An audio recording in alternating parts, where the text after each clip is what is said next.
أقوى اعتذار في التاريخ حين قال أبو ذر لبلال: حتى أنت يا ابن السوداء؟ فقام بلال مدهوشا غضبان أسفا: والله لأرفعنك لرسول الله صلى الله عليه وسلم. فتغير وجه الرسول صلى الله عليه وسلم ثم قال: يا أبا ذر، أعيرته بأمه؟ إنك امرؤ فيك جاهلية. فبكى أبو ذر وقال: يا رسول الله استغفر لي.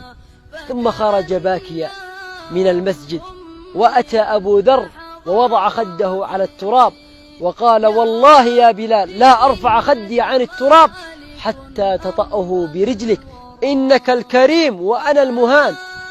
فأخذه بلال يبكي واقترب وقبل ذلك الخد وقال: والله لا أطأ وجها سجد لله سجده. ثم قام وتعانقا وتباكيا.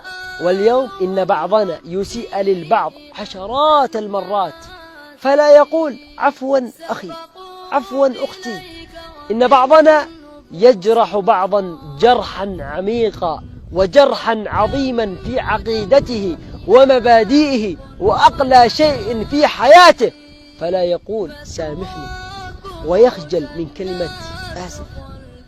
الاعتذار ثقافة راقية وخلق عظيم يعتقد البعض أنها إهانة للنفس.